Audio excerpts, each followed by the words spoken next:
tardes, hermanos. Bendiciones. Estamos agradecidos del Señor por este tiempo, por este momento de alabanza, pero vamos a dejar a los niños que, por supuesto, dar ese tiempo para que los niños vayan, salgan y vayan a su tiempo también ellos especial.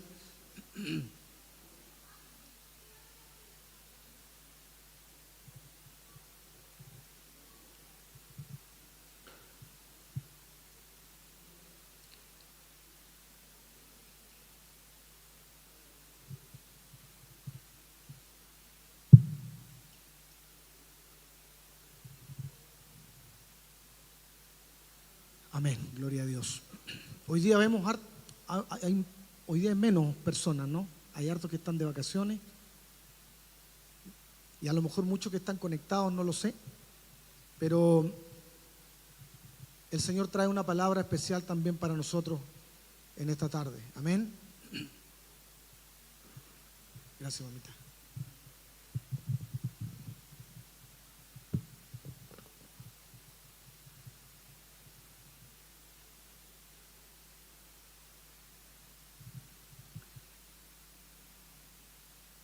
Se nos ha venido hablando respecto de la importancia o respecto de la posición que debemos asumir como hijos del Señor, de estar bajo quietud cuando se enfrenta la emboscada. Y también particularmente no cesar de alabar, no cesar de adorar, no cesar de glorificar al Señor cuando estamos bajo esas circunstancias. Pero la pregunta que yo me hago, y que a lo mejor usted probablemente también, no lo sé, es: ¿cómo podemos encontrar esa quietud en nosotros? ¿De qué manera, como cristianos, como creyentes, podemos encontrar esa calma, esa paz, esa confianza, esa quietud a la que se nos ha referido en tantas ocasiones? Otra pregunta sería: ¿todos los creyentes pueden estar bajo esa quietud? ¿Pueden encontrar esa quietud? ¿O demanda ciertas cosas, o demanda ciertos elementos, ciertos procesos en nosotros? El Salmo 91 es un salmo ampliamente conocido, muy conocido, que ha sido referenciado en varias oportunidades en las prédicas que se han realizado durante las semanas anteriores. Y este salmo en realidad viene, por decirlo de alguna forma, a sacar un velo de un evangelio, y lo digo con mucho cuidado, con mucho temor, que ha sido predicado en ocasiones, no digo acá, pero que ha mostrado una falsedad respecto de lo que es el evangelio, dando o mostrando algunas situaciones, o entregando a las personas, digamos, falsas esperanzas respecto de cómo opera el Señor. Y este salmo, que como es un salmo, es un cántico, que como es un salmo, es una canción, es una alabanza al Señor, me ha parecido correcto, o adecuado más bien, ponerle a este tema, que va en sintonía con lo que se nos viene hablando, el canto frente a la emboscada. Entonces, de vuelta nuevamente la pregunta: ¿es este salmo aplicable a todos los creyentes? ¿Podemos tomar estas palabras, cualquier creyente, y aplicarla a su vida? como una herramienta, como un arma poderosa, o demanda ciertas cosas en nosotros.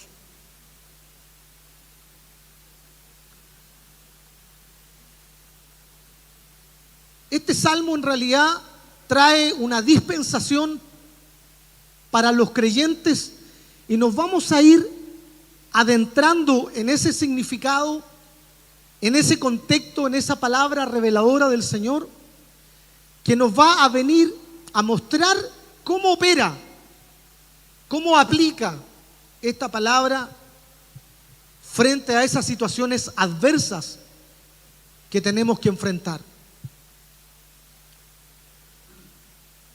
Este salmo nos permite a nosotros conocer o darnos cuenta de esa fuerza sobrenatural de nuestro Señor, de su Espíritu, que nos permite justamente hacer frente a la emboscada, entregando secretos reveladores que nos van a dar un entendimiento superior respecto de la sabiduría celestial, que es fundamental en la vida de todo creyente. Según los escritos que pude revisar, este salmo perfectamente pudo haber sido escrito por Moisés. Pero tiene una característica particular de que, a diferencia de otros salmos, parte con una línea no como de tono personal, sino más bien como alguien que relata, como un tercero, como una voz profética, que relata este salmo, no, como digo, de manera particular, como que el salmista se refiere a algo, sino como que el creyente está sentado y hay una voz profética que le está proclamando y declarando una verdad. Tiene esa diferencia este salmo. Incluso más, a partir del verso 14 al 16, es tan poderosa esta palabra que Dios mismo toma la autoría, pero en primera persona, en los versos 14 al 16, donde Él aparece relatando el salmo. Ya no el salmista ni la voz profética, sino Dios mismo tomando parte directa de los versos 14 al 16. Estas palabras de este salmo nos vienen a dar un entendimiento de algo que se nos ha predicado constantemente, que es elevarnos espiritualmente, subir a un nivel espiritual superior, a una posición superior, que también se referenció durante la adoración. A través de diferentes circunstancias de la vida, van a permitir que un creyente conectado, que un creyente en particular con ciertas condiciones que vamos a compartir, pueda subir y elevarse. Por lo tanto, hago una recomendación a todos ustedes, incluyéndome. En realidad, por las características de esta palabra tan importante, yo me atrevería a decir que sería como un complemento fundamental a los evangelios. Y por lo tanto, todo cristiano, creo yo, debiera aprenderse de memoria este Salmo 91. Y ahora entiendo por qué los judíos lo recitan 7 veces en el día. Durante 7 ocasiones del día leía la documentación que lo hacen. Y cuando me fui adentrando en aquellas palabras que el salmista, o más bien que el Señor mismo entrega en este salmo, me di cuenta del porqué. Por lo tanto, les sugiero, estimados hermanos, y me incluyo también yo en esa sugerencia, de que aprendamos este Salmo 91 de memoria, porque nos va a permitir entender, recordar, generar ese surco, ese grabado permanente en nosotros de lo que Dios nos quiere transmitir a través de esta palabra.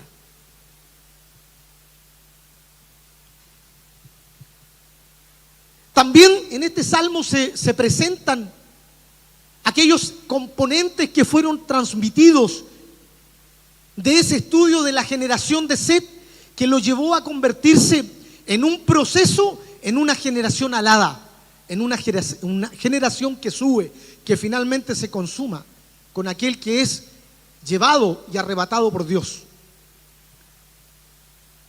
Entonces no me cabe ninguna duda de que si se logra entender, se logra transmitir, y líbreme el Señor de poder hacerlo de buena manera, bajo la autoridad de Él y sujeto a Él, de que se entienda cómo podemos llegar, cómo podemos cambiar una mentalidad que nos tiene muchas veces oprimidos, nos tiene ahí contenidos, y este salmo viene a mostrarnos una visión completamente diferente, que se nos ha venido hablando, pero que concentra aquí todas aquellas enseñanzas que han sido tratadas a través del ejercicio tribal, a través de lo que es el lugar santo, el atrio, el lugar santísimo, que finalmente viene a coronar una comunión íntima en el Señor. Vamos a orar al Señor. Señor, Padre Santo, sujetamos tu palabra, nos ponemos bajo tu autoridad, Señor, en esta tarde, para que tú hables a nosotros, a nuestras vidas. Nada de lo nuestro que no esté sujeto a ti sirve. Todo lo que se sujeta a ti, se alinea a ti, entonces tú lo usas para poder entregarnos aquellas verdades ocultas y misterios que tú tienes preparados para los que guardan tu palabra y para los que se humillan y se entregan a ti. Y en esta tarde, Señor, en ese ejercicio espiritual, Señor, sujeto mi vida, mis palabras, lo que diga, y también abrimos y disponemos nuestro corazón para que sea tu voz la que finalmente se escuche, porque esa es la que tiene autoridad y poder. Señor, nosotros somos criaturas tuyas, hechas conforme, Señor, a tu voluntad y a tu gracia, y queremos cumplir tu voluntad en nosotros. Tráenos esa palabra reveladora en esta tarde, en el nombre de Jesús. Amén. Amén. El versículo 1 del Salmo 91, yo tengo una traducción acá, usted lo puede buscar, pero quizás podríamos leer todo el Salmo, tiene varios versos, no tantos tampoco, pero más bien vamos a irlos leyendo poco a poco, ¿les parece? Y lo vamos entendiendo, lo vamos desmenuzando y vamos absorbiendo aquella revelación que el Señor nos quiere mostrar y que, repito, se conecta mucho con lo que el Señor nos ha venido hablando. Yo, de hecho, el día miércoles compartía con mis hermanos en el discipulado sin saber que finalmente esto era la palabra que el Señor tenía. Pero al leerlo y al darme cuenta, sí, efectivamente, fue muchas veces referenciado durante las predicaciones. Y dice, según esta traducción que yo tengo, usted puede buscarlo también ahí, en la versión que usted tenga, parte dice, tú que estás sentado oculto con el Altísimo, reposarás en la sombra del Shaddai. Y la primera parte de este verso nos habla de un lugar en donde estamos sentados y en un lugar oculto. Podríamos decir, de acuerdo a lo que menciona el trasfondo de esta parte, la primera parte, específicamente como en un juicio en emboscada, en quietud, a eso se refiere, en tanto a lo que refiere también la palabra sentado. Pero hay un énfasis importante acá que dice que estamos sentados junto en un lugar secreto, en un lugar elevado, en un lugar junto al Altísimo, donde hay pureza, donde hay poder. Por lo tanto, puedo decir de que se trata de un lugar espiritual, de una posición espiritual que está oculta, que está en un lugar escondido de aquí abajo, de lo terrenal.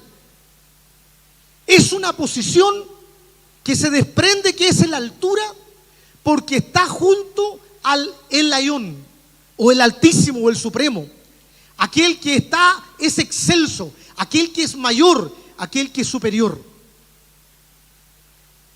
Esta posición espiritual de altura y de elevación es la que el mismo Señor le reveló a Moisés en Éxodo 33, 21, cuando le dijo: he aquí, hay un lugar junto a mí, hay una posición y una ubicación que tú puedes tener que está al lado mío, en esa altura, dice, sobre la peña, en lugares altos. Y por lo tanto tiene plena sintonía con el concepto de subir y elevarse. Entonces me pregunto yo, ¿qué significa esto? ¿Qué es ese lugar secreto? ¿Acaso es una posición que nosotros pudiéramos vivir a diario? Todo creyente, ¿y en qué lugar se encuentra ese lugar o esa posición? Todo creyente tiene acceso a ese lugar. ¿Cómo yo estoy? Claramente se nos habla que es un lugar y que es una posición. Y es un lugar oculto, escondido, al lado del Altísimo. Y voy a decir algo que no sé. Lo voy a decir con mucho respeto y con mucho cuidado. Pero quiero darle dos formas, dos maneras de explicar esto. La primera es que se trata, ¿no es cierto?, de una posición, de una prolongación de nuestro espíritu que no está sujeta a lo terrenal. Mire lo que estoy diciendo, que no está atada a esto, a lo horizontal, sino que es una proyección de nuestra vida en una ubicación celestial que no es posible de ver desde acá. No sé si se entiende más o menos. Es que es algo muy, muy grande, muy, muy potente. Es ese creyente que se ha proyectado en su espíritu y que no está necesariamente aquí, sino que está allá, a la diestra con Cristo. Es esa conciencia superior que el cristiano adopta por la fe y recibe, de saber de que en realidad su vida es lo espiritual y por lo tanto trasciende de lo que está acá y está ubicado en las alturas con el Aión. Por lo tanto, la visión que tiene desde ese lugar es completamente diferente a la visión de la tierra. Una idea se puede hacer usted muy pequeña de cuando uno tiene la oportunidad de viajar en avión, ¿no es cierto? Y le toca la ventana por casualidad, los que han tenido la oportunidad de volar en avión, y mira, y usted comienza a ver, y la visión que tiene es completamente distinta a la que cuando está en tierra. Algo, pero en tono menor, una persona que está ubicado o está ubicada en esa posición celestial es una posición de altura, pero secreta, escondida ahí en lo terrenal, escondida de lo terrenal, pero que se proyecta hacia allá. Ahí no sé si más o menos se entiende un poco, pero la pregunta sería, ¿cómo se consigue eso? ¿Cuántos de los que están acá hoy día tienen esa conciencia elevada de poder vivir de esa forma?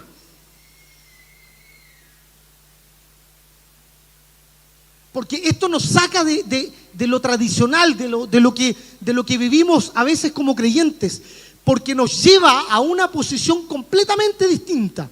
Por eso la prédica permanente es subir, subir, subir.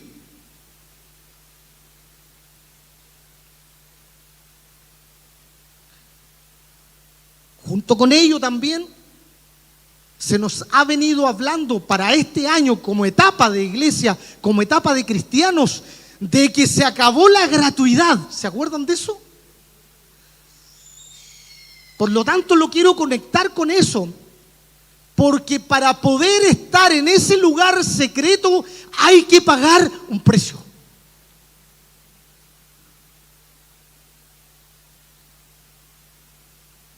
Entonces, habiendo dicho eso, puedo también declarar que no es para todos los creyentes, sino para aquellos que están dispuestos a pagar el precio.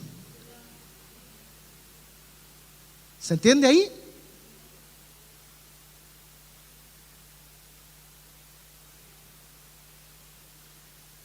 En ese lugar secreto, en la altura, junto al Layón, hay paz y hay tranquilidad. Pero demanda de un esfuerzo, demanda de un sacrificio, demanda de pagar un precio como creyentes para poder estar junto a Él. Ese precio tiene que ver con una entrega permanente, y lo conecto con la segunda parte que iba a decir de esto. Es aquel creyente cristiano que está permanentemente esforzándose en buscar en lo secreto al Señor. ¿Se acuerdan de ese verso que dice que si lo buscamos en lo secreto? Se conecta también con Daniel, cuando él también en su cuarto buscaba, se esforzaba, encontraba los tiempos, buscaba la manera, estaba muy atento, muy activo para buscarse y encontrarse en lo secreto con el Señor. Pagó el precio de estar permanentemente porque anhelaba de una manera ferviente, de una manera poderosa en su vida, con un ánimo y un deseo tremendo de poder pagar ese precio, de encontrar los lugares, encontrar los momentos en el día para encontrarse con el Señor en lo secreto. Por lo tanto, un cristiano que no tiene una vida devocional permanente no puede acceder al lugar secreto, porque no lo anhela, porque no busca las instancias, porque no tiene en su corazón el deseo ardiente de poder apartar ese tiempo de intimidad con el Señor y adentrarse en un tiempo precioso para que sea elevado a ese lugar.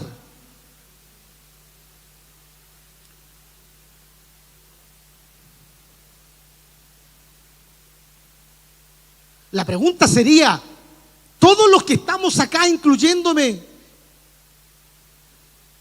¿estamos buscando permanentemente al Señor de esa forma? ¿Con ese ardor? ¿Con ese deseo profundo? ¿Tenemos nuestro lugar donde nos apartamos para encontrarnos con Él cada día? Como un fuego que arde, que quiere estar con Él. Porque ese es el precio. Porque no fluye. Porque muchas veces cuando se inicia este proceso espiritual permanente, no fluye. Entonces la pregunta es: ¿estamos dispuestos a pagar ese precio?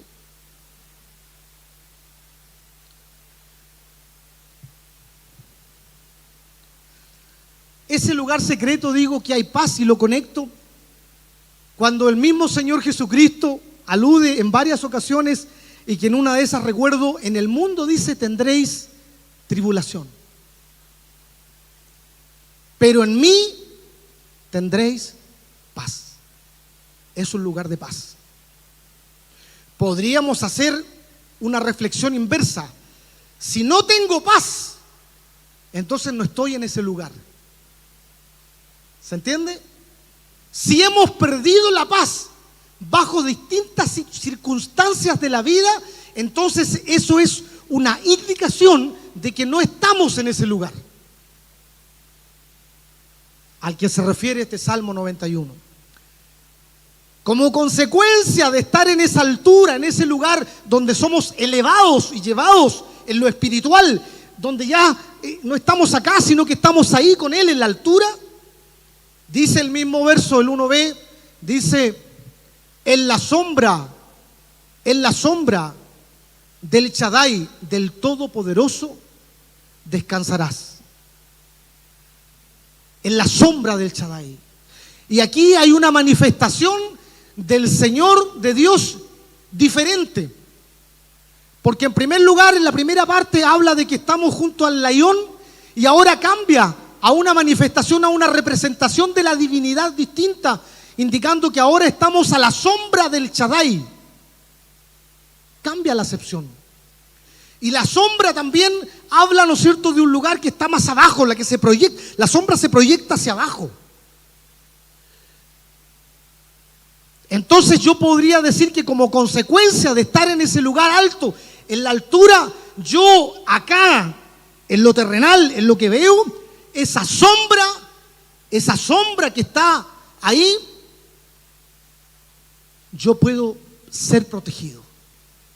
Entonces y aquí voy a decir otra cosa, va a quedar grabado ahí, después me pueden llamar los pastores. Es como que estamos en dos lugares a la vez.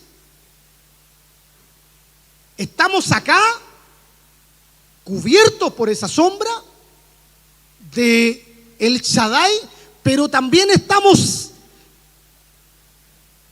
al lado del Altísimo. O sea, un creyente asociado con este salmo es un creyente que no tiene un límite, sino que está conectado allá y acá. Porque estando acá, producto de que está allá, se siente cubierto. No sé si se entiende ahí. Es decir, estamos bajo el amparo del Shaddai. Pero primero es necesario que tengamos esa conciencia y ese entendimiento de que si estamos bajo la sombra es porque estamos también en la altura. Amén. Un creyente que no tiene conciencia de esto, no se siente protegido. No tiene acceso a esa sombra.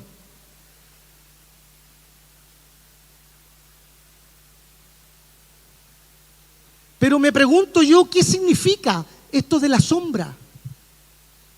¿Qué implicancias tiene el concepto de sombra en este salmo? ¿A qué lo podemos atribuir cuando dice que este es a la sombra del Shaddai? O sea, ¿qué elementos van a acompañar a ese creyente cuando está bajo la sombra del Shaddai? El Shaddai en particular es una manifestación, como dije, de la divinidad del Señor, que tiene relación con tener todos los recursos y nutrientes necesarios. O sea, todo lo que Él es para nosotros es suficiente para poder tener una vida espiritual completa en Él. Es decir, somos mantenidos y somos dispensados por Él. Y nada más necesitamos, porque todo lo que necesitamos está en esa sombra. ¿Se da cuenta? Entonces, poco a poco, el Shaddai viene a revelarnos el Dios Todopoderoso, ese Dios que es nuestro refugio, ese Dios que es nuestra montaña inamovible, ese Dios que me da fuerza y también ese Dios que es más que suficiente para mi vida, que me sostiene, que me nutre, que me protege, que me da los recursos adecuados, que entrega lo que necesito, que me da fuerza en medio de la debilidad y que usa sus poderosos propósitos para bendecirme. Por lo tanto, esto viene a cambiar nuestra mentalidad como persona, como creyente. Porque ya en esta posición yo solamente busco al Señor. ¿Se da cuenta? O sea, mi preocupación en la vida, en todas las cosas que yo hago, se centran en la búsqueda, en la alabanza y en la adoración. Y todo se alinea hacia allá. Porque ahí está todo lo que Él tiene para mí y que necesito para estar en esta tierra mientras viva. Entonces eso genera un cambio de paradigma muy importante, porque ya nos aleja de esas preocupaciones terrenales y humanas y esas preocupaciones y esas ansiedades que tenemos frente a circunstancias diferenciadas en la vida, donde aparecen una serie de elementos que pudieran generar preocupaciones que nos sacan de la conexión del Señor. Esto también yo le puedo decir, o sea, creo que es así. Esta sombra genera que todas esas fuerzas de oscuridad huyan de manera despavorida. Este Dios todopoderoso también se refiere, cuando habla del Shaddai, a un concepto de propiedad. ¿A qué me refiero con eso? Este Shaddai, como está ilustrado en este salmo, tiene una connotación de propiedad.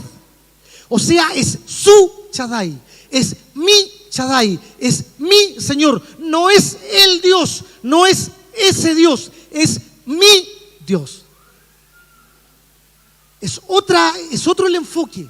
O sea, es algo que en lo que yo estoy conectado, es algo para mí, es alguien que me sustenta a mí. No es algo que va hasta allá lejano, es algo muy cercano a mí, que me está entregando lo necesario y es mío. Yo me aferro a Él con toda mi fuerza.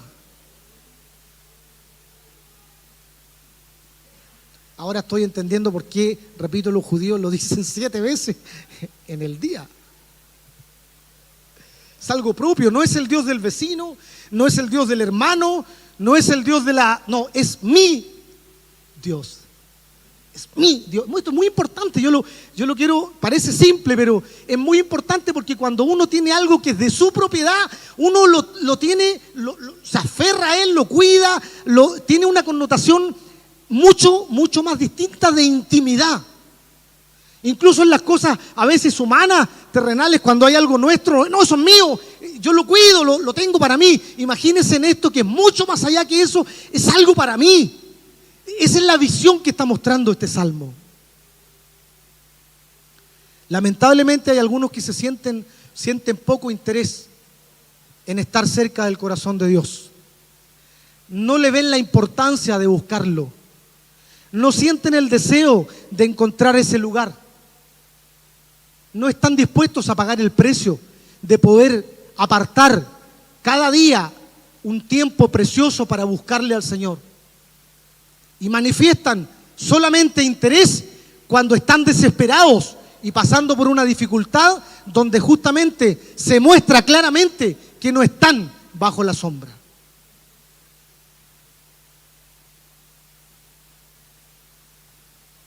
El verso 2 dice: dije en nombre de Adonai. Si usted lo busca ahí, me parece que en la Reina Valera dice de otra manera: mi refugio y mi fortaleza, mi Dios en quien confiaré. Este verso parte con una declaración de confianza, porque dije en nombre de Adonai. O sea, en el fondo, a través de esta confianza que yo tengo, a través de este conocimiento de mi conciencia elevada, entendiendo que esto es para mí una forma, una mentalidad de reino, entonces bajo ese concepto yo declaro, yo digo esta confianza y luego digo: no me voy a preocupar. Mi refugio y mi fortaleza, mi Dios en quien confiaré. Ya no me voy a preocupar de nada más. No me voy a distraer en otra cosa. No me voy a ocupar tiempo buscando otros refugios. No voy a tratar de buscar otras soluciones. Porque tengo plena conciencia de que en esa confianza la única preocupación que tengo que tener como cristiano es buscarle a Él. Por lo tanto, dicho de otra manera, yo debiera preocuparme de manera importante cuando no le busco.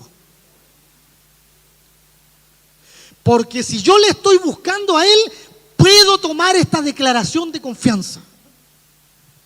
Él es mi refugio. Este Adonai ya no es el Shaddai, el Adonai, otra manifestación de la divinidad, que lo que hace, ¿no es cierto?, que está además en plural como los dioses, que también está relacionada, ¿no es cierto?, con el singular Adón, que también lo hemos escuchado acá, el Adón, ¿se acuerda usted? Adonai es el plural, que enfatiza, que le pone fuerza a la soberanía absoluta y a la autoridad de Dios sobre toda la creación. Es decir, Él es mi Señor y Él tiene toda autoridad sobre todo lo creado. Esta voz nos sigue hablando, esta voz profética que dije yo al principio, nos sigue relatando, nos sigue evangelizando, por decirlo de alguna manera. Y nos habla y nos dice, mira, Él es nuestro refugio. En el lugar secreto donde yo estoy, ahí estamos, es nuestro amparo. Ahí encontramos la fuerza, la fortaleza. Por lo tanto, confiaré, porque estoy en un lugar seguro que me da la tranquilidad y que por lo tanto, como consecuencia, puedo estar en quietud. ¿Se entiende ahora el concepto de quietud en la emboscada? Está conectado con este salmo. Puedo tener quietud bajo cualquier circunstancia si no estoy en el lugar secreto. De ninguna manera. ¿Puedo encontrar calma en mi vida si no me he adentrado en este refugio? De ninguna manera. ¿Puedo entonces yo por mis propias fuerzas mantenerme tranquilo frente a la adversidad? De ninguna manera. Es la obra sobrenatural del Espíritu sobre aquellos creyentes que tienen una relación íntima y que están viviendo sus procesos formativos que los han llevado a subir y poder conectarse en la intimidad con Él. Tienen la plena tranquilidad por la fuerza sobrenatural del Señor de poder enfrentar la emboscada inquietud.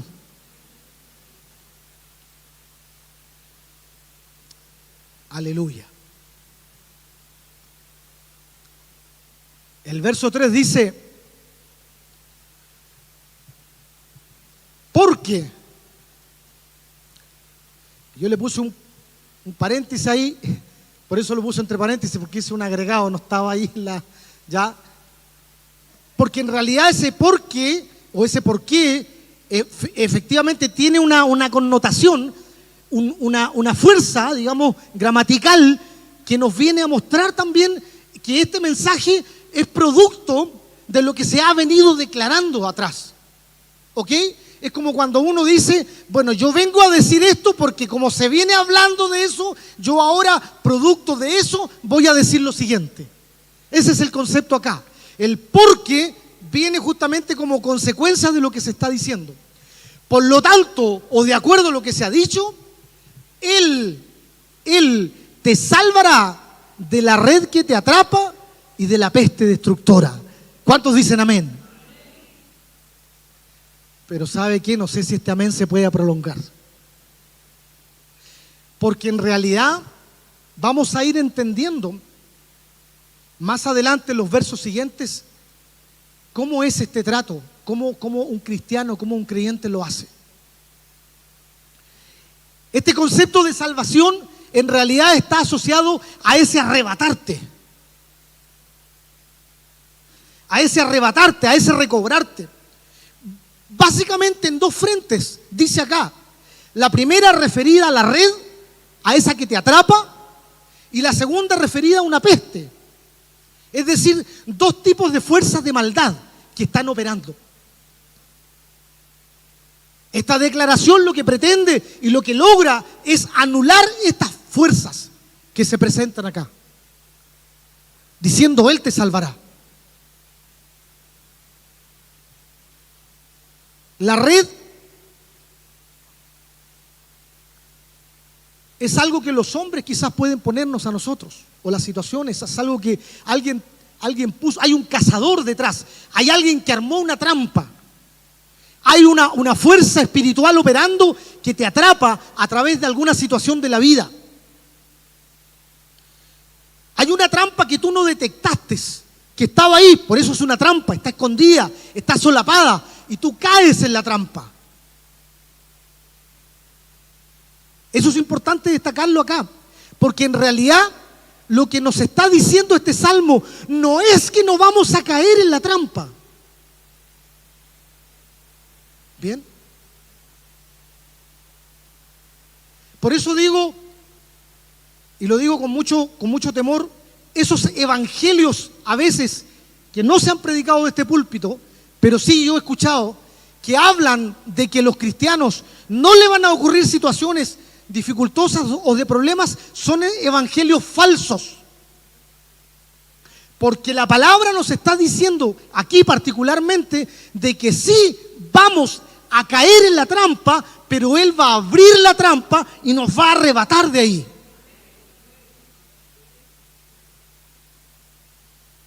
¿Se entiende?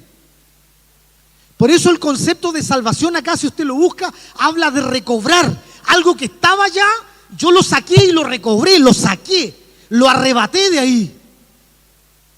Pero fuimos caímos en la trampa. Quedamos amarrados, quedamos atados. Cuando usted tiene un problema en su casa, con algún familiar, con su esposa, con su papá, con su hijo, y no hay perdón o hay una situación de ofensa, usted queda amarrado, queda atrapado, queda ahí entrampado en eso, no puede avanzar. ¿Se da cuenta? No es que usted no va a tener conflictos, usted va a tener conflictos en la vida. Vamos a tener lugares y vamos a quedar atrapados ahí. Vamos a entender después la tremenda oportunidad que tenemos en eso. Pero en esa situación, estando atrapados, Él viene y nos saca de ese lazo. Aleluya. Gloria a ti, Señor. No lo detectaste, no te diste cuenta. Si lo vemos en el plano natural, el cazador pone las trampas, ¿no es cierto?, en distintos lugares donde el animal cazado no percata, ¿no? Pasa de manera completamente inocente y cae. De esa manera también, en nuestra inocencia de vivir, muchas veces caemos en trampas que no advertimos. Y el Señor está ahí para, luego de haber sufrido ese impacto, sacarnos de ahí. La peste más bien lo asocio a aquellas cosas que nos destruyen. Lo podremos asociar también a enfermedades. ¿Se acuerdan ustedes del coronavirus que fue hace un par de años atrás? Podríamos también hablar de eso, pero se trata de un problema, de algo que te golpea, de algo que te azota, de algo que te perturba, que busca destruirte como una catástrofe. Te destruye. Algún elemento asociado a la iniquidad que también está en la sangre, que quiere destruir tu vida y que ha venido como una peste sobre tu vida durante años, generación tras generación, y que te tiene ahí tratando de destruir y ha ido destruyendo tu casa y tu familia. Dolores, tormentos, codicias, maldiciones u otra serie de situaciones que podrían calificar como pestes. Por lo tanto, podríamos decir que estas vienen a destruirte, como dije. En el mismo concepto anterior, no es verdad que no vamos a tener que pasar pestilencias. Sí vamos a tener que pasar situaciones de pestilencia. Sí se murieron cristianos en el coronavirus. Sí se mueren personas que son hombres y mujeres esforzadas, cristianos verdaderos, se mueren por peste, sí se mueren. No es verdad que el Señor nos va a sanar en toda situación, no es verdad. Eso es falso. Y ahí voy a decir por qué estoy diciendo esto, que podría ser una herejía. Pero la verdad es que frente a esas situaciones vamos a pasar, pero vamos a salir, pero vamos a estar con Él a nuestro lado. Ahora la pregunta sería, ¿cómo vamos a salir? Si usted está pensando que necesariamente va a ser completamente libre de una pestilencia, estamos equivocados.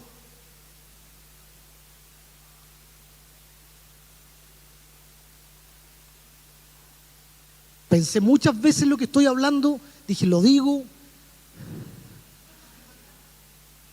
Ya, Señor, ¿cuánta responsabilidad hay en lo que uno declara acá? ¿Cuánta responsabilidad hay en las palabras? No hay palabras inocentes. Hay que responder de todo lo que uno dice.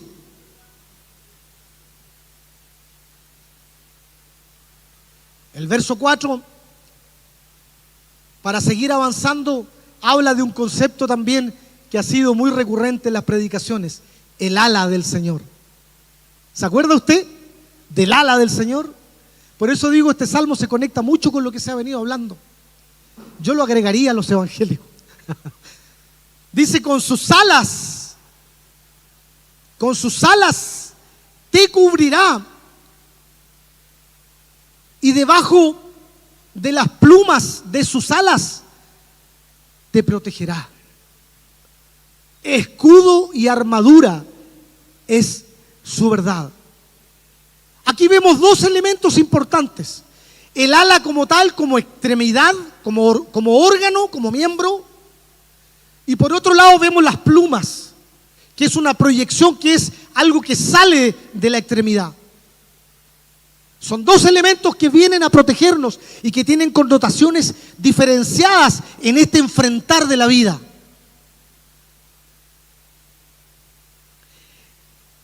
Esa ala se refiere a eso sólido, a eso firme, a eso que viene a rodearnos y a protegernos de lo que está alrededor. No sé si usted ha tenido la oportunidad, y que también la palabra hace referencia, de ver la gallina cuando cubre sus pollos y los pollitos se cubren en ella, y ella los abraza, los cubre, los protege. Y aquí el concepto es eso. Cuando, a mí que me gusta mucho el campo, cuando los polluelos detectan un peligro, ellos corren apresuradamente. ¿Se acuerda lo del campamento cuando los pastores dijeron: hermanos, hay que salir apresuradamente? Así vienen los polluelos apresuradamente frente al peligro y se encajan debajo de la gallina, y ella los cubre con sus alas, pero al mismo tiempo sus plumas están ahí. Entonces, esto tiene que ver particularmente con protegernos de aquellas cosas de alrededor, de aquellas que están a nuestro lado, que están atacando al cristiano, que generan un peligro en el creyente. Pero también las plumas tienen que ver con algo que nos cubre de lo que está arriba. Porque, por un lado, ¿no es cierto?, sacando el ejemplo de la gallina, ella al rodear puede venir alguien a atacarlo en su mismo nivel. Pero cuando está el depredador volando en la altura, no ve a los pollos, porque están cubiertos, y al mirar hacia abajo ve solo la gallina. No hay vulnerabilidad en ellos. Por lo tanto, esta protección que menciona el verso 4 es completamente, podríamos decir, en todos los planos.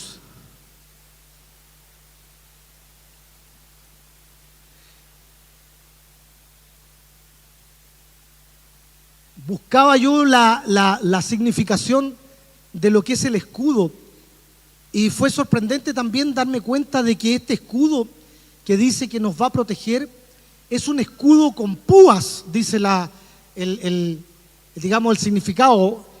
Es un escudo, digamos, que no solamente detiene, sino que daña al que quiere dañarnos. O sea, hay un púas frente, entonces el que quiere golpear también se daña.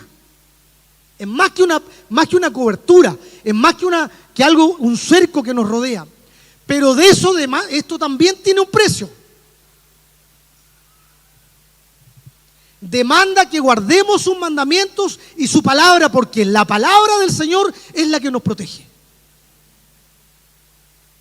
Porque la historia de la gallina se ve tierna, pero usted tiene que tener la palabra para protegerse, porque esa es la cobertura que tenemos como cristianos.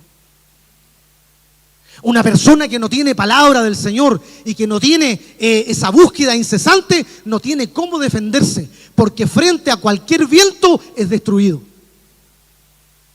Un cristiano que no tiene el afán de adentrarse en la profundidad de la palabra, entonces tampoco puede detener aquellas doctrinas o aquellas ideas personales o de otros, y sucumbirá frente a ese tipo de situaciones y caerá en duda.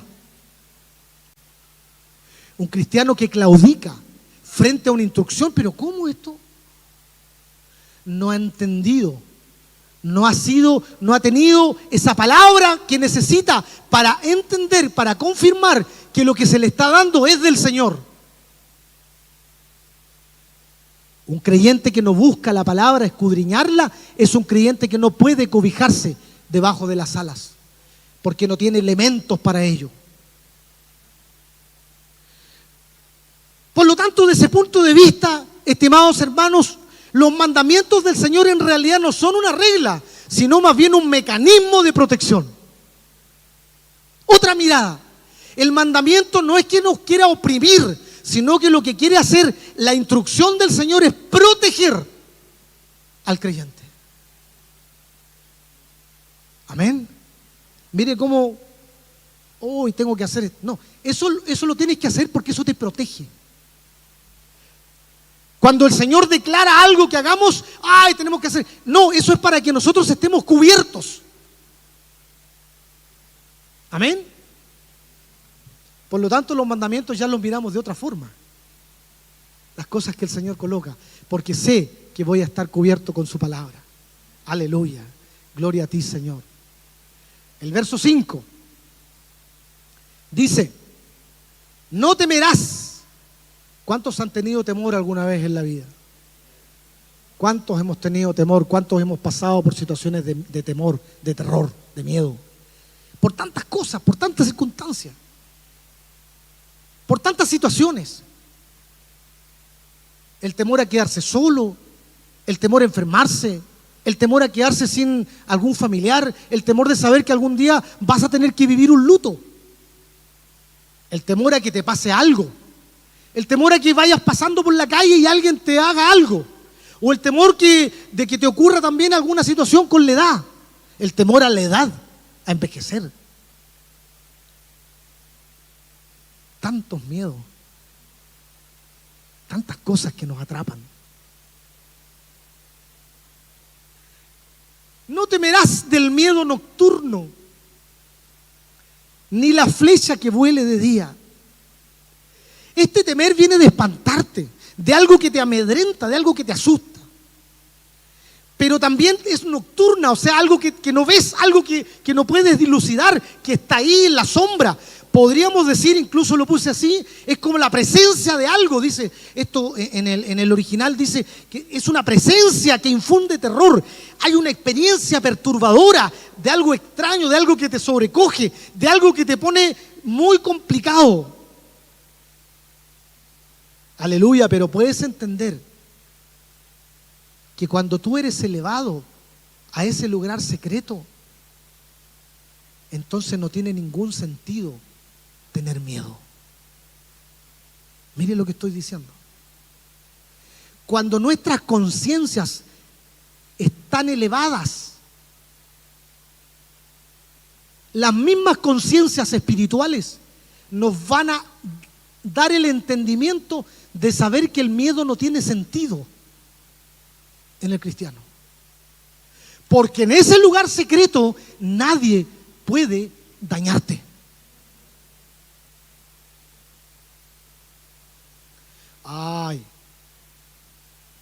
Voy a dar un ejemplo. Significa lo que estoy diciendo, de que por ejemplo si usted va en un auto, en una micro, en algún lugar con otra persona y viene una persona a asaltarlo, ¿a usted no le va a hacer nada? ¿Eso significa esto? La respuesta es no. Significa que cuando usted va en un lugar en la oscuridad, en la noche, ¿no es cierto?, llegando tarde a su casa a 2, 3 de la mañana, ¿no va a tener el riesgo de que alguien le va a hacer algo? Claro que lo va a tener, y puede que le haga algo. Mire lo que estoy diciendo. Y lo vamos a ir entendiendo por qué. Pero la diferencia está en que esa persona que tiene una conciencia elevada no tiene temor de la enfermedad, no tiene temor de la peste. Cuando escuchan la noticia que dice que la cosa está mal y que la economía va, que estamos complicados, que es verdad por lo demás, Y uno se comienza a desesperar y dice, chuta, estamos mal con la cosa, y uno se amedrenta, y hay personas que se asustan y se genera un caos también en el mismo país o en ciertas zonas, y uno ve situaciones que el tema de la violencia, el tema de la seguridad a nivel país está horrible, y usted se asusta y dice, ¿cómo? Claro, sí somos seres humanos, pero esto significa de que el cristiano tiene la confianza en el Señor. ¿Pero confianza de qué? Si no tiene la confianza de que si le va a disparar a alguien, a él no le va a llegar la bala, ¿esa es la confianza? ¿Confianza de qué? Alguna persona podría decirle a usted que no es cristiana, oye, pero ¿de qué te sirve entonces tu cristianismo si tú me estás diciendo que igual estáis sujetos a lo mismo que nosotros? O sea, ¿cuál es la diferencia? Es decir, tú me estás diciendo de que una persona que conoce al Señor puede entrar en una enfermedad de cáncer y puede morirse. ¿Eso me estás diciendo que no? ¿Eso me estás diciendo? Sí. ¿Y entonces cuál es la ventaja del cristiano?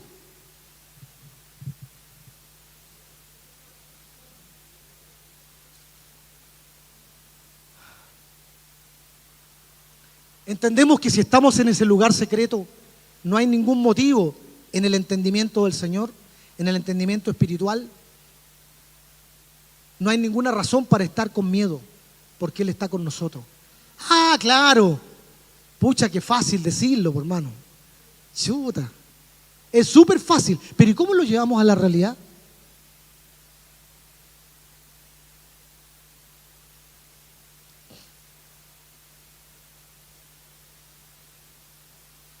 Por lo tanto, vuelvo a repetir. Esto no quiere decir que nos vamos a eximir de situaciones de temer. Una enfermedad, dije, un problema económico, un quedar sin trabajo, una situación difícil de enfrentar. Por eso digo que hay evangelios que son falsos, que le dicen a la gente que no le va a pasar nada, que va a tener siempre trabajo. Eso es falso. Lo que sí tenemos que tener claro acá y que vamos a ir entendiendo de por qué esas preguntas que yo le hice, que ustedes ya se respondieron, muchos de ustedes, es que lo que busca a través de esta palabra el Señor es que no nos aferremos a la vida terrenal.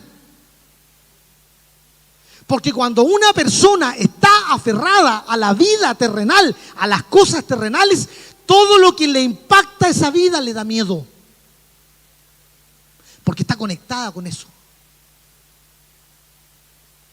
¿La salud está conectada a lo físico? Sí. El hecho que usted va caminando por la calle y venga algo, le pase un accidente, ¿es algo que le va a dañar qué? Lo físico. Entonces, cuando usted está conectado a eso, usted tiene temor. Porque eso usted lo aprecia. Porque usted está aferrado a eso. Entonces, cuando el apóstol Pablo dice, en realidad mi vida la considero menos que nada, porque para mí el vivir es Cristo. Entonces, lo que nos está diciendo el apóstol Pablo, tomándolo y conectándolo con este salmo, ¿hay alguna diferencia? ¿Habrá alguna situación? ¿Alterará en algo? ¿Una enfermedad, una pestilencia, una situación? ¿Alterará, modificará la gloria eterna que el Señor nos tiene para nosotros? La respuesta es no. ¿Habrá alguna diferencia en que entre me muera a los 50 y me muera a los 80 desde el punto de vista de la eternidad? La respuesta es no. ¿Y por qué entonces ando con miedo? ¿Habrá alguna diferencia que viva en una choza acá en la tierra o que viva en un palacio cuando tengo la eternidad en el cielo, que es lo más importante? La respuesta es no.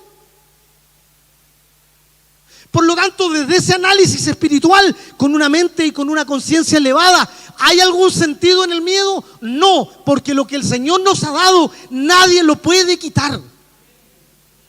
Ni la muerte, ni la vida, ni la enfermedad, ni la dificultad, ni la aflicción, ni el luto, ni nada. Porque nada, nada, nada de este mundo nos quitará lo que el Señor nos ha prometido.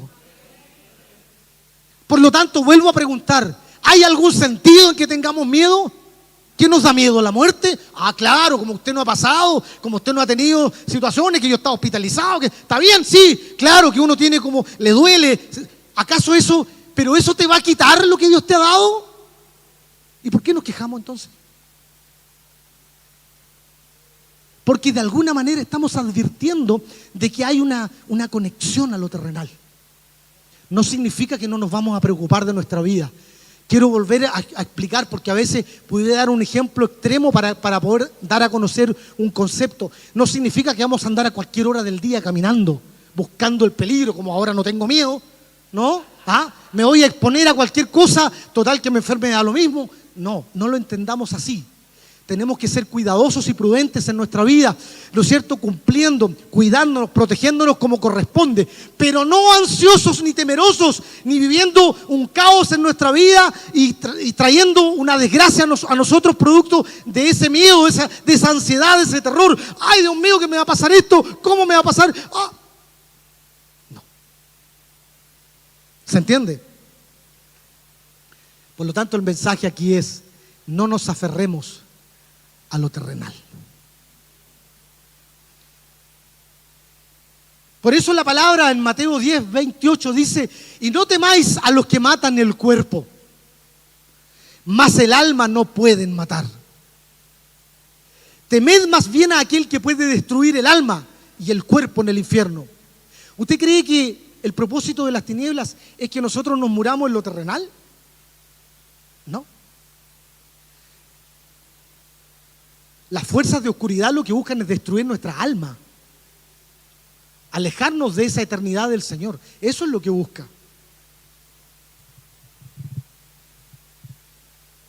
Luego el verso 6 dice, y está pasando la hora de una manera muy rápida. ¿Quién está adelantando el reloj?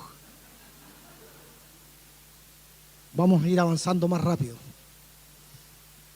No temerás nuevamente la peste que camina en la oscuridad, ni del aire destructor en la tarde. ¿Y sabe lo que inapelablemente, o no sé cuál es el concepto ahí, se me vino a la mente? Ese viento que hubo el día sábado en el retiro, ¿no es cierto? Lo conecté con esto, ni el aire destructor. Era un viento, claro, de una condición, digamos, propia de la naturaleza, pero que fue, ¿no es cierto?, interpretada también espiritualmente por los pastores, que venía a confirmar de que se estaba acabando el tiempo ahí. En realidad el día sábado era el último día y nosotros nos quedamos por gracia el domingo. Pero ese aire destructor también lo podemos calificar como esos otros soplos que no son del Espíritu. Esos soplos que no son del Espíritu, que vienen a destruirnos, ¿no es cierto?, son soplos que no vienen del Señor. Pero lo que viene a decirnos esta palabra es que aquellas cosas, esta letra que hay acá, es una letra que libera luz, que viene a disipar la oscuridad y la opresión de tanto lo diurno como lo nocturno. Y yo quise referenciar lo siguiente: hay momentos en nuestra vida, y lo quise ejemplificar así, en que estamos viviendo tiempos de día. No lo estoy asociando a las 24 horas que tanto en el día, no. Lo asocio, y también lo leí de esa manera como interpretación. Se podría asociar a esos tiempos de nuestra vida en que hay día, en que todo se ve claro, en que yo puedo mirar y alcanzo a ver lo que está más allá. Pero también hay momentos de nuestra vida en que parece que estamos en la noche. ¿Correcto? Donde no vemos lo que va a pasar. Como que nos levantamos un día y sentimos que hay algo que no sabemos qué va a ocurrir. No tenemos claro lo que va a pasar. Hay una incertidumbre, a lo mejor en el trabajo. No sé qué va a pasar. Mira, hay situaciones que están pasando y yo estoy como viviendo una noche, porque no veo más allá. No sé, ¿cómo estáis? Mira, no sé lo que pasa en realidad. Estamos ahí. Estamos todos sin saber porque esto está malo. Esos son los tiempos de noche. O cuando estamos pasando frente a una situación y uno tiene un problema, por ejemplo, una enfermedad, y uno se saca un examen y uno sabe, no sé lo que dirá el examen. En este momento no sé, estoy como en la noche, porque mientras no llegue el resultado no sé. Es como esa situación, es como que uno no tiene control, no tiene acceso a esas cosas. Por eso la palabra dice: no temáis a eso. No tengan miedo cuando no tienes acceso. No tengas temor cuando estás pasando por situaciones que no ves qué va a pasar más allá. Ten confianza, porque tú estás en el lugar, otra vez lo conecto, secreto. Y en este lugar secreto, donde tú te proyectaste en lo espiritual, donde tú estás allá, donde tu mente, ¿no es cierto?, se ha elevado allá, lo que pase acá no te asusta.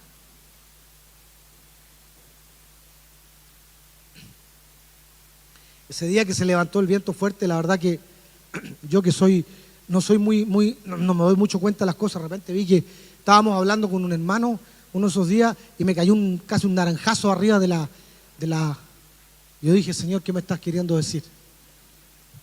Pero había mucho viento, ¿se acuerdan ustedes? Como mostrándonos el Señor algo, como indicándonos algo, ¿no es cierto?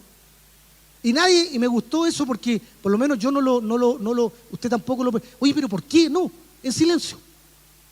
Hay que irse apresuradamente. No preguntemos nada. Salgamos. ¿Pero cómo? ¿Por qué? ¿Pero qué pasó? No. Apresuradamente. Vamos, hagámoslo. Después analizaremos los que estamos más, digamos, después veremos la razón.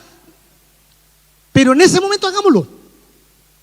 Hay momentos en la vida en que la cosa hay que hacerla nomás. ¿Y cómo? ¿Pero por qué? No, hagamos lo que nos están diciendo.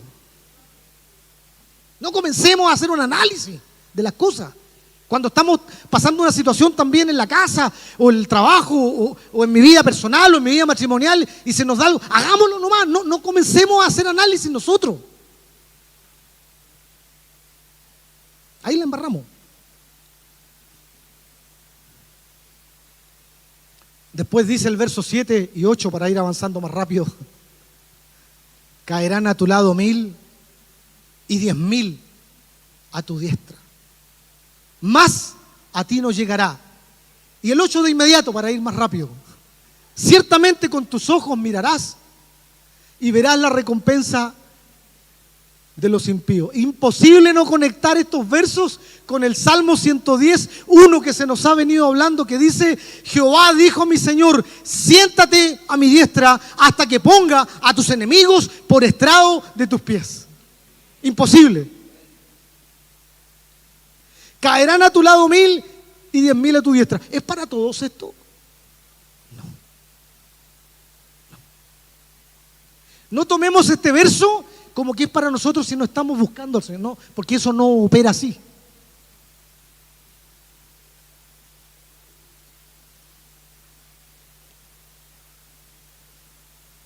Más bien, dice este verso, en la última parte, dice: y verás, vas a observar, vas a ver la recompensa de los impíos. Y lo voy a hacer con un ejemplo, digamos, de la vida.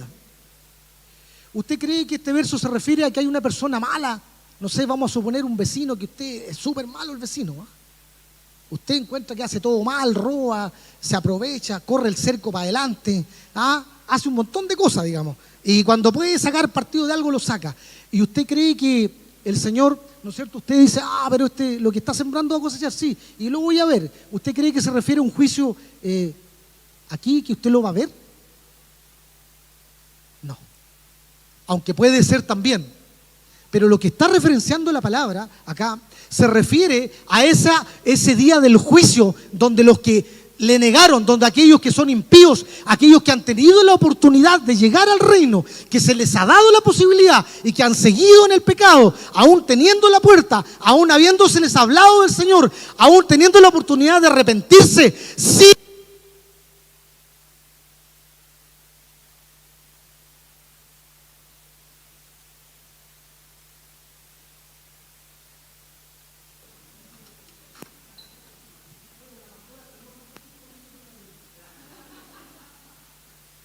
Gracias, Luchito.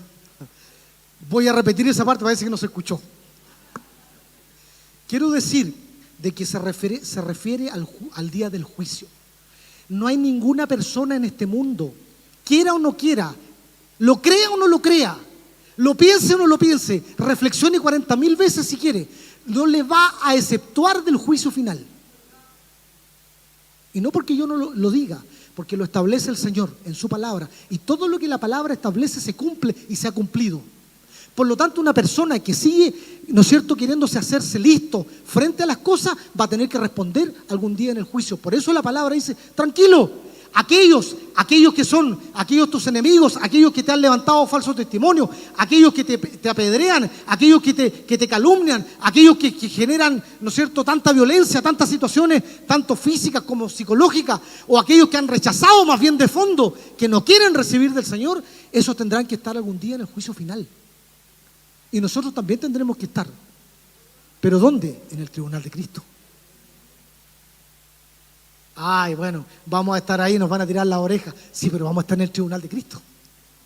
O sea, ya estamos al otro lado. El juicio del gran trono blanco es diferente. El juicio final es distinto. Todos comparecen ahí. Por lo tanto, aquellos líderes mundiales que se han levantado para enfrentar el nombre del Señor van a ser enjuiciados algún día. Aquellos que levantan leyes en este país que van en contra de la palabra van a tener que responder ante el Señor. No crea usted que esto va a pasar así. Y también nosotros, por pasar en alto las cosas que el Señor también nos está hablando, también tenemos que responder. Nada pasa así. Aquí no hay vista gorda. No, que la misericordia del Señor, ¿no es cierto? ¿Cómo pueden haber personas, ¿no es cierto?, que están así y el Señor igual, Él es bueno? Claro, sí, no, se lo va a pasar por alto. No va a pasar nada por alto porque el Señor es justo. Hay que pagar un precio. Alguien tiene que pagar un precio. Cristo pagó el precio por nosotros, pero el que no quiere que Cristo le pague el precio, lo tiene que pagar Él. Y eso es la muerte y la condenación. Eso es. Por lo tanto, tengamos cuidado también cuando hablamos del Evangelio y le decimos a las personas, no, mira, va a llegar tus problemas. No es así. Claro, el Señor lo va a traer a la vida eterna y es lo más glorioso, lo más hermoso, lo más importante que le puede pasar a un ser humano es conocer al Señor. Pero tiene que pagar un precio después para estar ahí en el lugar secreto, porque tiene que buscarlo. Un cristiano que entra al Señor y un creyente que se queda estancado y no avanza buscando tiempos con el Señor es un creyente que no está bajo la sombra del Omnipotente. Anda corriendo siempre. El verso 9 dice, porque tú, Adonai, eres mi protector, en lo altísimo has puesto tu morada. Y me voy a saltar al 10 y 11 por en honor al tiempo. No voy a reflexionar mucho del 9, que está conectado con lo anterior.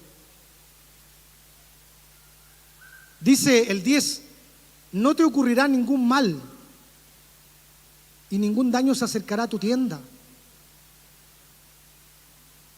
Porque a sus ángeles le ordenará que te guarden en todos sus caminos. En las manos te llevará para que tu pie no tropiece en piedra. Este verso está conectado con la tentación de Cristo. ¿Se acuerda cuando nuestro Señor Jesucristo, nuestro Mesías, fue puesto en el pináculo del templo? Y Satanás lo tentó y le dijo, lánzate. Y le tomó esta palabra, Satanás. Porque Cristo dice que tus ángeles os vas a ordenar que guarden todos tus caminos para que tú caigas, ¿no es cierto? Y no caigas ahí, sino que ellos te van a recoger. Eso nos habla, ¿no es cierto?, de que la palabra, cuando se utiliza de una manera incorrecta, cuando no se habla en el contexto que la menciona, también puede, al ser mal aplicada, no es voluntad de Dios en cualquier escenario pensar que las palabras son para todos los momentos. Esta palabra también nos menciona que la palabra, por ejemplo, tienda, tiene las mismas letras de Dios, que es nuestro hogar, que es Dios nuestro hogar, a eso se refiere. Este de no te ocurrirá ningún mal está hablando de que ese mal que quiere acecharnos respecto de quitarnos aquello que Dios nos ha dado, que es lo eterno, nunca nos va a pasar nada en eso. No va a sobrevenir ese mal que nos va a arrebatar lo eterno que el Señor nos ha dado. Nos está refiriendo a que no tengamos situaciones en la vida. Ahora me llama un poco la atención que dice que como que los ángeles te van a levantar en las manos y así tú no vas a andar como en el aire, ¿no es cierto? Lo angelical, y te van a tomar los ángeles, dice en la 12, para que tu pie no tropiece, como que tú te toman así y tú no tienes tropiezo. Pero ¿sabe qué? Cuando leemos los siguientes versos, entendemos de que en realidad el verso 13, fíjense usted lo que dice el verso 13. Dice: sobre el león y la víbora pisarás, y caminarás sobre el cachorro del león y el dragón. Dice: sobre el león y la víbora pisarás y caminarás. Y esto es muy importante, y con esto voy a ir terminando. Fíjese usted, esto está mostrándonos a nosotros de que sí vamos a estar en el problema. O sea, ahora lo puedo decir con más tranquilidad porque antes decía: ay, ¿qué estoy diciendo? Pero estos versos vienen a confirmar lo que yo les estoy diciendo. Porque fíjese lo que dice. Dice que nosotros vamos a caminar sobre la dificultad. Pero ¿qué es lo glorioso? Que en esa dificultad nosotros vamos a ver a Dios. ¿Me sigue? O sea, usted va a estar en la dificultad, porque vas a caminar sobre el peligro, sobre el león, sobre el cachorro del león, sobre el dragón, sobre la serpiente, sobre los males, sobre las situaciones. Tú vas a estar ahí, no vas a quedar en una burbuja, no, tú vas a estar ahí. Pero cuando estés ahí, tú vas a ver al Señor. Ahora, alguien podría decir: ¿y por qué el Señor quiere que nosotros estemos ahí? ¿Por qué no nos saca? ¿Por qué no nos saca de ahí y nos evita ese dolor, esa aflicción, y nos levanta, ¿no es cierto? ¿Por qué no? ¿Alguien me podría explicar, por favor? ¿El Señor le gusta vernos sufrir? ¿Y por qué no nos saca entonces?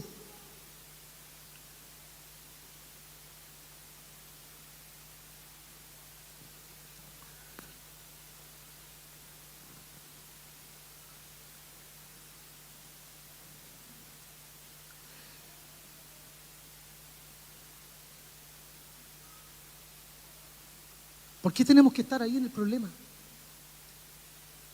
¿Sabe por qué? Usted ya se respondió. Yo sé que usted ya se respondió. Cuando usted hace suyo al Señor, en la aflicción, en la dificultad. Cuando usted pronuncia e invoca al Señor, el Señor quiere que le invoquemos. El Señor quiere que le llamemos por su nombre. Cuando nosotros pasamos ahí caminando en medio de la dificultad y le invocamos, si Él está ahí. Pero se produce una cercanía, se produce una realidad del refugio. ¿Cómo vas a ver un refugio si nunca hay tormenta? ¿Para qué quieres el refugio? Mira, construí este refugio, sí, acá en el desierto, no llueve nunca, pero si llueve alguna vez. No, el refugio tiene que ver porque van a venir situaciones, y tú vas a estar en ese problema, tú vas a estar sufriendo ese problema, tú vas a estar pasando esa dificultad, y a lo mejor, y lo digo con mucho cuidado nuevamente, a lo mejor esa enfermedad que tienes nunca se va a sanar y vas a morir con esa enfermedad. Puede ser. Pero tú aprendiste a invocar el nombre del Señor y Él lo encontraste en el proceso. Y mira, el otro fenómeno y efecto espiritual que hay acá, voy a suponer que yo entro, y este es el problema, la dificultad, entro a una cámara, entro en este nivel, entro al problema, estoy caminando en el problema, encuentro al Señor, clamo al Señor, invoco, sale ese vapor, ¿no es cierto?, que sube. Y cuando salgo del problema, ya no salgo en ese mismo nivel.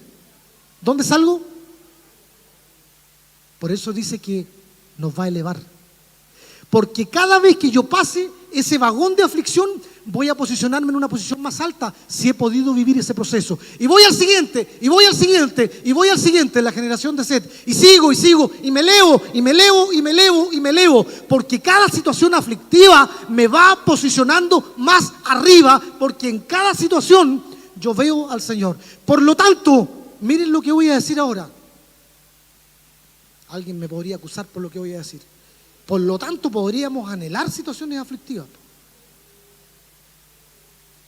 Porque si es por las situaciones aflictivas y de dolor que nos elevamos, entonces cuando me llega una situación de dolor, ¡ay, qué bueno! La estaba esperando porque quiero subir.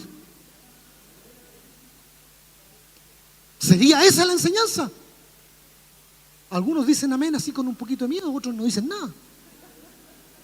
¿Sería entonces el anhelo de cuando hay una situación difícil en mi casa, un conflicto, un problema económico? Gloria a ti, Señor, porque de esta salgo más arriba. Tengo esa oportunidad. Entonces aquí te cambia la mentalidad. ¿Sabes por qué? Porque estás todo el día en tu vida, en este tiempo que tú estás en la tierra, vas encontrando que todas las circunstancias de la vida son necesarias para crecer. Tú andas viendo oportunidades, po. Chuta, ¿qué me quieres enseñar con esto, Señor? Avancé otro, llegué a la otra esquina, ¡ay, otro más! ¡Uy, aquí tengo otra oportunidad de crecer! Claro, el Señor nos va poniendo circunstancias de acuerdo a lo que nosotros necesitamos. ¿No es cierto? No es una receta para todo. Cada cual tiene una forma, tiene una manera, tiene una situación personal que tiene que enfrentar. Aquellos que tienen problemas con las lucas, aquellos que tienen problemas con los miedos, aquellos que tienen situaciones en la casa, aquellos que tienen, ¿no es cierto?, algunas pugnas, algunos traumas internos. Cada uno tiene una, pero el Señor nos quiere elevar. Por eso es el elevar. El elevar es pasar por una dificultad y salir. Porque cuando tú encuentras, sabes. Y vuelvo otra vez al ejemplo del vagón. ¿Sabes que yo al entrar en el vagón, ahí está Cristo? ¿Se acuerdan de Daniel cuando fue lanzado al foso de los leones? El Señor no impidió que fuera al foso de los leones. ¿Se acuerdan? ¿Acaso el Señor impidió que Jonás se lo tragara un pez? A propósito de un colega, de un hermano venezolano que lo tragó un pez acá, una ballena en el sur, no sé si lo leyeron. ¿Usted cree que Jonás, ¿no es cierto?, el Señor impidió que lo tragara? No. ¿Impidió que Daniel fuera al foso? No. Entonces el Señor va a impedir que nosotros tengamos que pasar una dificultad. No. Porque esa dificultad es una oportunidad. Entonces mira cómo camino en mi vida ahora espiritual. ¿Cómo camino? Ay, la vida consiste en eso. La vida del creyente consiste en eso. Consiste en puro crecimiento. Porque estás con una conciencia elevada. Mira, entonces ahora tú estás caminando como cristiano con una conciencia elevada. Todas son oportunidades. Todas son oportunidades. Hay una unidad. Nosotros que pasamos un susto con mi nietecita que nació hace unos días atrás. Dios mío, Señor, Padre Santo. ¡Ay! Aleluya. Alabemos. Dijimos, alabemos al Señor, alabemos aquí. Y el Señor hizo amén. Él va a hacer, no digo que no nos va a sacar. Sí, va a estar con nosotros, vamos a salir de eso, pero vamos a salir en una posición de gloria. Amén. Amén. Y por eso termina acá el último término.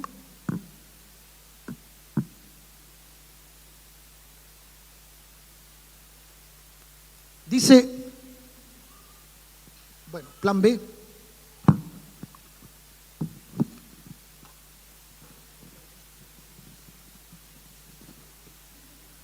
Dice el verso 15, dice, me llamará y le contestaré. ¿Cuándo lo conoció? ¿Cuándo lo conoció? ¿Cuándo conoció su voz? Cuando estuvo en la aflicción. A él lo llamó. Y por eso él le va a contestar ahí.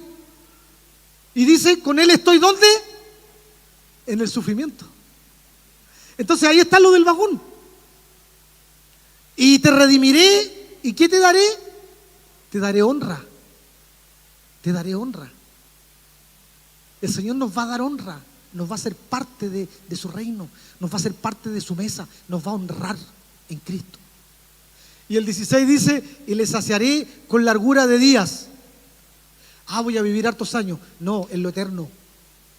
Se refiere a lo eterno. Usted puede morir de 50, de 40, 30, no sé.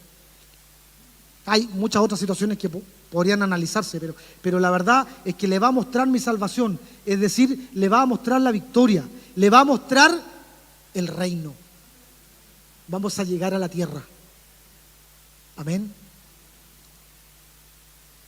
¿Entendimos entonces que el Salmo 91 tiene varios elementos que tenemos que pagar un precio? Sí. ¿Vamos a pasar por situaciones? Sí. ¿Vamos a conocerlo en medio de la aflicción? Sí. ¿Vamos a salir elevados después? Sí. Si es que seguimos el proceso. Aleluya, póngase de pie.